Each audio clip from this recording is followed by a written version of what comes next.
Now at 5 and streaming on crossroadstoday.com, the court hearing for 4 former Industrial ISD baseball players postponed. The new hearing set for September 13th. Former President Trump and 18 members of his team now indicted in Georgia, accused of scheming to overturn his 2020 election loss. And the Texas A&M Forest Service has deployed a certain aircraft to battle the wildfires across the state. Another triple-digit day with our temperature getting up to 102. But get a load of this. Port Lavaca, of all places, 105. That northwest wind came in and sort of changed things around. There's some reason to believe that the Dome of Doom is actually moving away. We'll talk more about it coming up. Schools in Texas are struggling with hiring security officers for the new school year. You're watching 25 News Now at 5. This is breaking news from 25 News Now. Authorities are on the scene of a body found at East Poplar Avenue and Bluebonnet Street. That's right. This broke out about 3:20 p.m. The scene is north of East Airline and east of Lawrence Street. 25 News Now reporter Darius McCormick is live at the scene and can tell us more.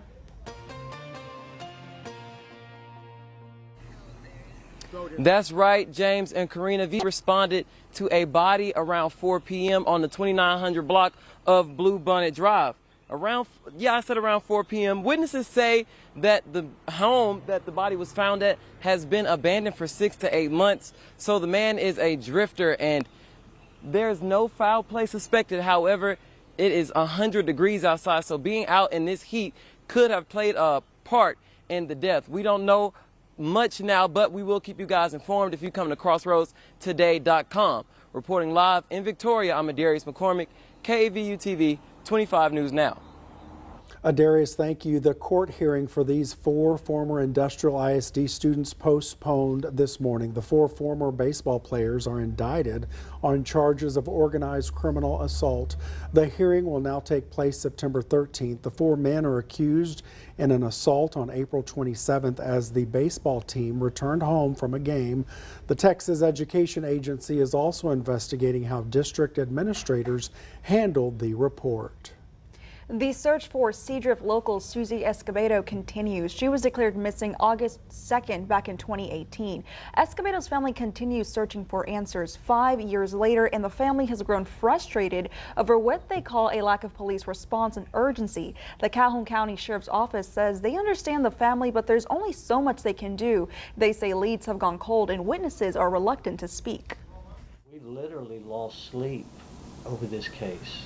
I mean, I was assisting with some of the social media messaging between people that were involved in this early on, and you find things and you think you got a really good lead, and then somebody decides, well, I'm not going to say anything, and it's frustrating because you feel like you're on the right track, and all of a sudden they pull the rug out from under your feet. Authorities are asking anyone with information to come forward. You can remain anonymous. Around 2:45 this afternoon, Victoria firefighters were busy with an RV fire. It happened in the 200 block of Kirkwall Street, that's east of Navarro and north of Zachlins Parkway. No one was hurt. ERCOT extended a weather watch for a second straight week. ERCOT extended the weather watch through Friday. The extension due to 100+ degree high temperatures, higher electrical demand, and the potential for lower reserves. ERCOT says power grid conditions are expected to be normal during a weather watch. And one of our viewers just sent us this photo. Chris says he drives over this creek every day to go to work. It's now dry. The small creek near Yorktown City Park is drying up due to this triple-digit heat and no rain. So let's go to Mac to see when there might be some relief. Mac?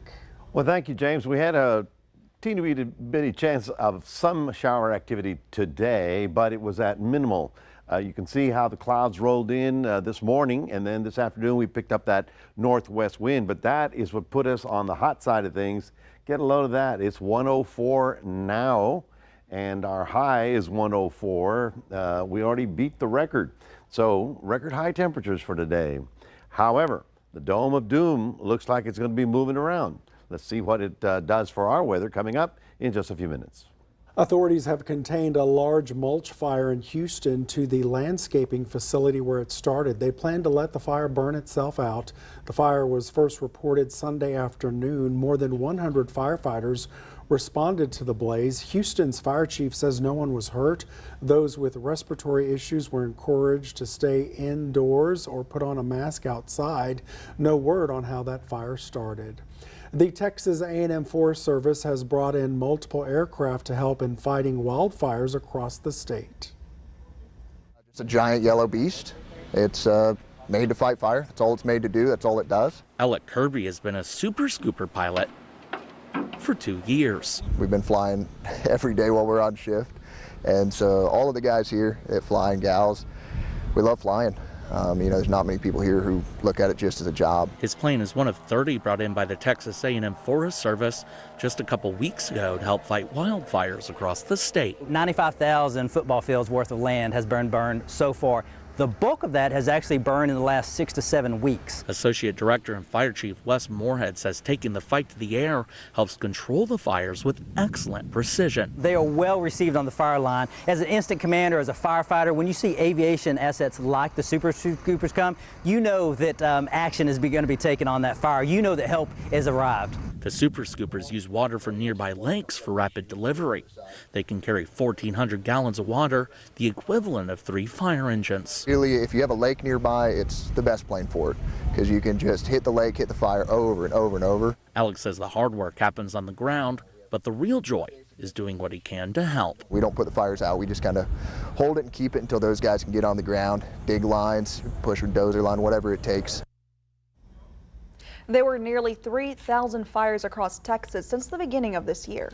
Newly released video shows authorities slamming U.S. Congressman Ronnie Jackson of Amarillo to the ground. It shows him angrily confronting a state trooper with some profanity. Congressman Jackson tweeted out in support of the video's release. He said, "I'm glad the video is out. It shows the incompetence of the authorities and their complete disregard for the young girl in distress." He went on to say Texas has the best sheriffs in the Texas Panhandle and in North Texas, but says the sheriff in Carson County is not among them. The Texas Tribune reports this incident happened during an altercation last month at a rodeo outside Amarillo. The DPS trooper repeatedly told Jackson that people asked him to step aside so EMS could respond to a medical emergency. Jackson is a physician. Jackson disagreed and continued to confront the trooper. Jackson was described as aggressive and threatening by members of the law enforcement there. That night, the incident took place at the White Deer Rodeo about 45 miles northeast of Amarillo. Jackson was briefly detained during the incident and uncuffed minutes later. Here's your viewer poll this afternoon. Scan that QR code on your screen to vote now. The question is, do you support Congressman Ronnie Jackson's actions? Yes or no? We want to hear your opinion on this. Come to crossroadstoday.com/vote to take part. And of course, we're going to have an update on 25 News Now at 6.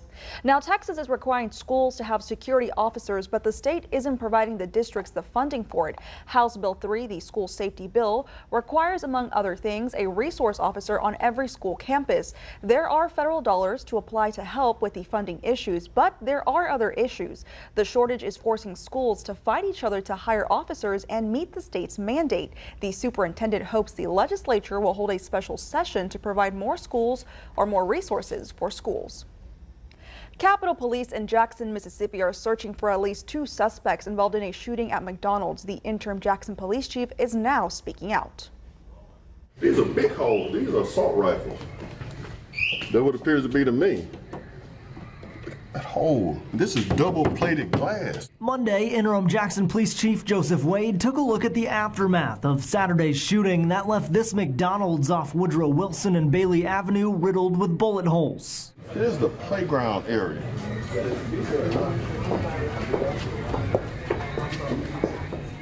The playground where the kids are. And we got all these bullet holes. If a kid or child had been in here, oh my goodness. They're right here too. Man, this is sad. It's absolutely sad. Wade took time to assure the restaurant's general manager that JPD will work in lockstep with Capitol Police to make sure the person or people responsible for the shooting are held accountable. I'm glad y'all okay. Nobody was hurt? Good. God bless you. He also says his department has already implemented a strategy to increase police presence in the area. This is the issue that I've seen as an interim chief. We have a population here in the city of Jackson who don't know how to deal with conflict. They also have no value for human life. Then you compound that with availability and accessibility of guns, specifically assault rifles. Wade says Jackson residents cannot continue to normalize this type of senseless behavior, and it will not be tolerated for as long as he's chief of police. It could have easily been a baby, a child, a 4-year-old here enjoying the playground and could have lost their life on Saturday afternoon. A grand jury indicted former President Trump and 18 allies in Georgia. They're accused of trying to overturn his 2020 election loss. This is the 4th criminal case brought against the former president and the 2nd this month to claim he tried to subvert the results of the vote. Other defendants include former White House Chief of Staff Mark Meadows, Trump's personal attorney Rudy Giuliani, and a Trump administration Justice Department official Jeffrey Clark, who advanced the then president's efforts to undo his election loss in Georgia. Special counsel David Weiss says a deal with Hunter Biden to resolve a felony gun possession charge was never binding. It was never signed by the chief U.S. probation officer for Delaware. The deal would have required Margaret Bray's signature to be lawful. That deal was later withdrawn. Hunter Biden's lawyers say they thought it was valid and binding.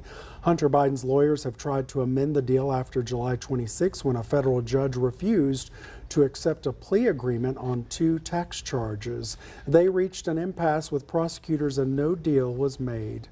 Wednesday and Thursday, expect off and on closures at the intersection of Ben Wilson and Red River Streets. Workers will make utility improvements. The construction is part of the $7.2 million Ben Wilson Street Airline Road project to U.S. Highway Business 59. Remember to subscribe to our YouTube channel, Crossroads Today. Hit the like button and click the notification bell. Stay with us. The mother of the 6-year-old child who was shot, or rather who shot his first-grade teacher, has pleaded guilty to felony child neglect. Also ahead, 3 elderly people have died and 1 is in critical condition after eating a mushroom during lunch in Australia. We have the details straight ahead.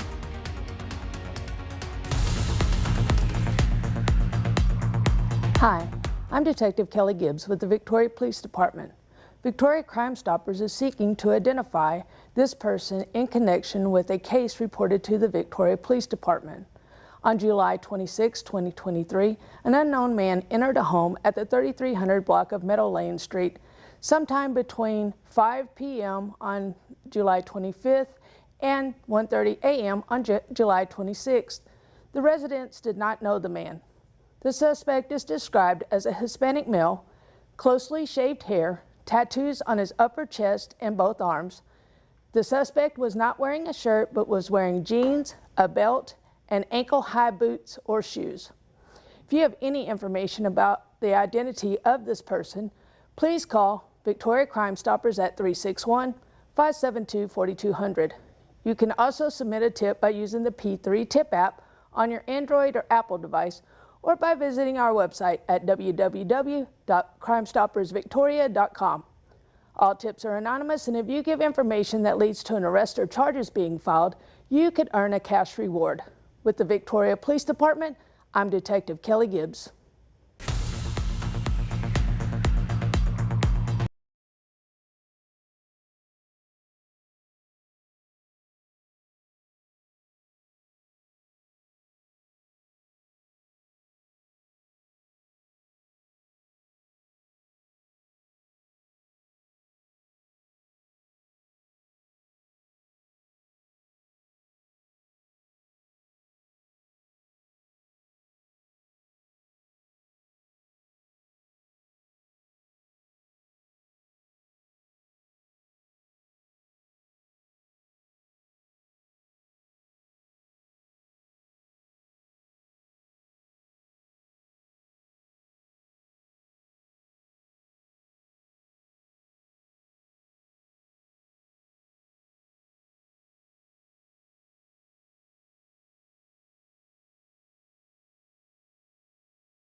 Working to find shelter for thousands displaced by the wildfires on Maui, the current death toll is at 99.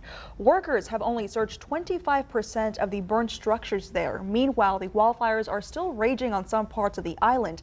They are about 85% contained. President Biden says he plans to visit Hawaii as soon as he can, but he wants to make sure he does not disrupt ongoing recovery efforts.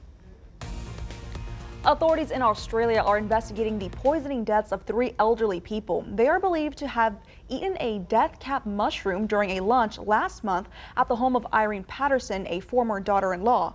Police say the guests began showing signs of food poisoning earlier that evening. Days later, 3 of them died. The 4th is in critical condition. Police are still trying to determine if the deaths were homicide. However, Patterson has denied any wrongdoing, saying she's devastated and that she loved them. The mother of a 6-year-old who shot his first grade teacher pleaded guilty to felony child neglect. The state charge against Deja Taylor carries a maximum sentence of 5 years in prison. Prosecutors say they'll ask for 6 months in a plea deal. In court, it was revealed her son pulled the gun from her purse and it was not properly secured. The teacher, Abigail Zwerner, is recovering after she was shot by Taylor's son at an elementary school in Newport News, Virginia in January. Eating a balanced meal is critical to the health of children.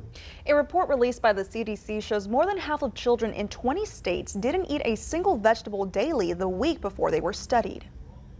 Across the U.S., it's a common concern. Kids of all ages, adults, some even too, struggle eating vegetables. Registered dietitian Jennifer Hyland with Cleveland Clinic says veggies are key to every diet, providing vitamins, minerals, and fiber, which will help regulate their blood sugar, their bowel movements, their mood and energy levels. To increase intake, Hyland says to offer veggies early and often and try to make it fun. The more we pressure kids into eating something, the less they're going to want to eat it. Since kids take their cues from parents, Hyland says lead by example, eat balanced meals yourself, and make veggies a normal part of each meal so kids can expect to see them on their plate each day. Just put a piece or two of something on their plate and do that every night repeatedly. So they start to learn, hey, this is normal. This is what we're having. Everyone's trying it together. For older children, Hyland says to try explaining why vegetables are essential and what they do for bodies. Try to change up your cooking, add seasoning, dips, or arrange veggies in a creative way. Get your kids involved by taking them shopping. Hyland says allowing them to pick out their veggies can help. And growing your own veggies in a garden allows ownership of the process. I promise over time the kids will get curious and they will try something, but it does take time. It's not going to happen overnight. For Health Minute, I'm Mandy Gaither. Public schools in Louisville, Kentucky will reopen Friday, with high schools having to wait until next Monday. Jefferson County unexpectedly closed all schools due to issues with busing students that began on the first day last week. Some students weren't picked up at all, and others didn't go home until almost 10 p.m. The district superintendent says solving this issue will take time. Redoing all the routes in a 4 or 5 day period is not an option. And so we're going to have to be much more efficient.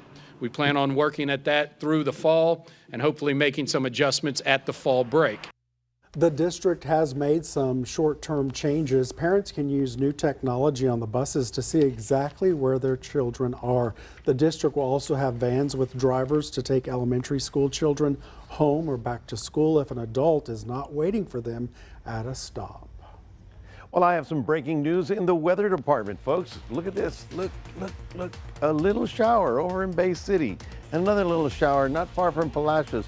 And one, well, it's out there near Olive, I think. So, yeah, we got a couple of little bitty ones, but certainly not enough to cool us down. Record-breaking heat today. We'll be talking about how that may change over the next couple of days. Coming up in just a moment. Stay tuned.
Well, good afternoon, everybody. You probably noticed that dry northwest wind that came in, but I'm sure you noticed the temperatures.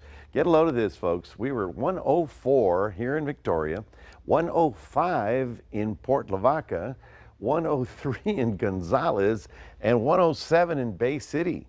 They got that warm and popped one of those little showers, but I tell you, I mean, this is stuff for the record books. I mean, we've never seen this kind of stuff in our area. Now, up in North Texas, as we mentioned yesterday, there was a little frontal system. It's really kind of a dry line that came down, but it did help knock their temperature down a little bit. Not a whole lot, but some. Tomorrow, we're looking for that dry line basically to roll back up, and eventually all that Gulf moisture will roll back in. But look at these forecast highs, 100 degrees pretty much everywhere. Oh, 99 in Brownsville. Wow. Pretty amazing stuff, wouldn't you say? Now, here's the little shower that popped up not far from Port Lavaca, also up here toward Bay City. They're not significant, they're not huge, and they will collapse within the hour or so because they're driven by the heating. But as we look around the area, you can see those are the little bitty showers that we were hoping to pop as that line came through. Notice that in deep South Texas, they've got a little bit more rain, a lot more humid down there, and we've got a bunch of stuff out of the Gulf of Mexico, but it can't come to visit us because of the ridge of high pressure. Now, here's the front.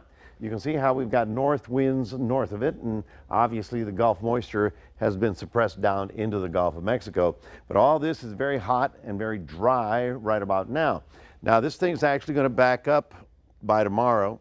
You'll feel that Gulf air roll back in, but let's see where the dome is right now.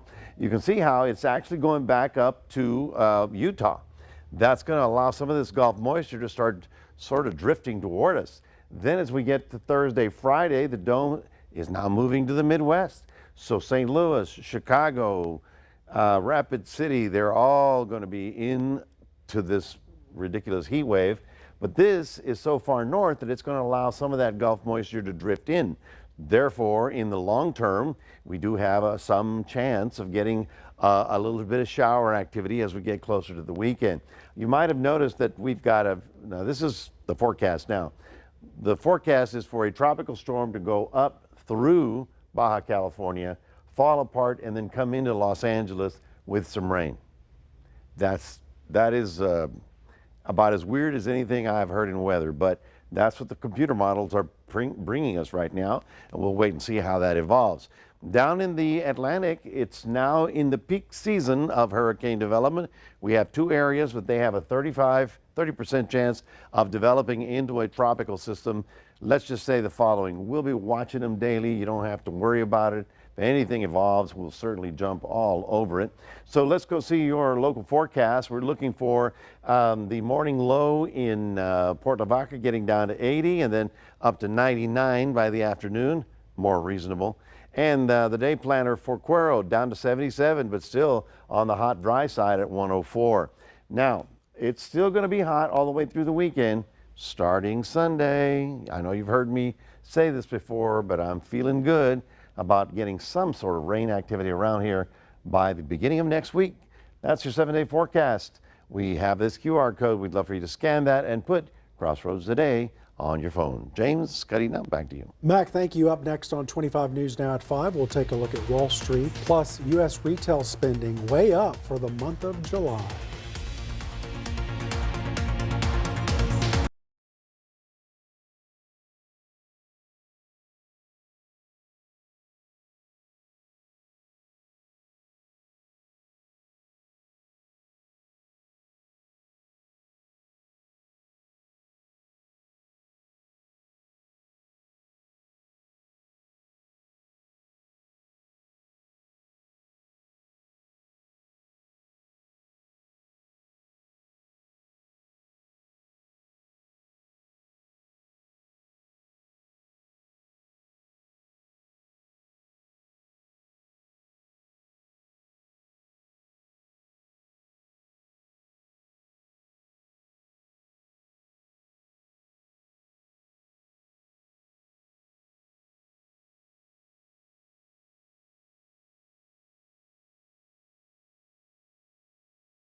The Dow down 361 points, the S&P 500 down 52 points, and the Nasdaq down 158 points. Oil down $1.53, closing at $80.98 a barrel. Americans opened their wallets more in July. The Commerce Department reported retail sales rose 0.7% last month from June, a much faster pace than June's 0.3% gain. It was also above economists' expectations of a 0.4% increase. The figures reflect continued resilience from U.S. consumers in the face of higher interest rates and still high inflation. Stay with us. We're going to take one last look at your forecast. Plus, in South Carolina, a very low tide reveals a fossilized beach that could be up to 100,000 years old.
Coming up tonight, former President Trump given 10 days to show up in Georgia now. Also breaking what North Korea is saying at this hour about the U.S. soldier who crossed into North Korea.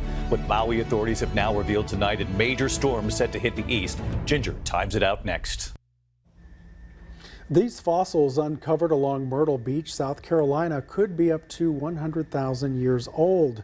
This fossilized beach's very low tide is almost as old as Earth's most recent ice age. One expert says remains like these are often underneath the feet of beachgoers and swimmers. Usually a thin layer of sand covers them closer to shore. Farther out in the water, they create a good habitat for fish. That looks refreshing. Does, doesn't it? That really does. We saw water. Wow. Hopefully it was cold water. Yeah, hopefully. So we're struggling with a weather poll, so send us your ideas. Crossroadstoday.com. So the question is, when is going to be the next big rain? Today. Ooh. Well, we're going to have to dance for it. That's for them to answer. Okay.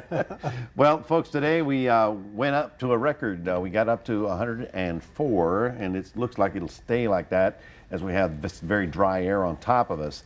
Actually, the evening temperature may drop down into the upper 70s and be a little bit more comfortable for tonight. If you got evening activities, should be very pleasant. But I'm optimistic that by Monday, Tuesday, the dome will start moving away and giving us a break to get some of that tropical rain that we need in our area. At least 199 on there. I'm cool with that. Yeah. Just to make you feel better. Deck of triple heat. Thank you, Mac. Thank you for being with us. We hope to see you back here tonight for 25 News Now at 6. World News Tonight with David Muir is up next.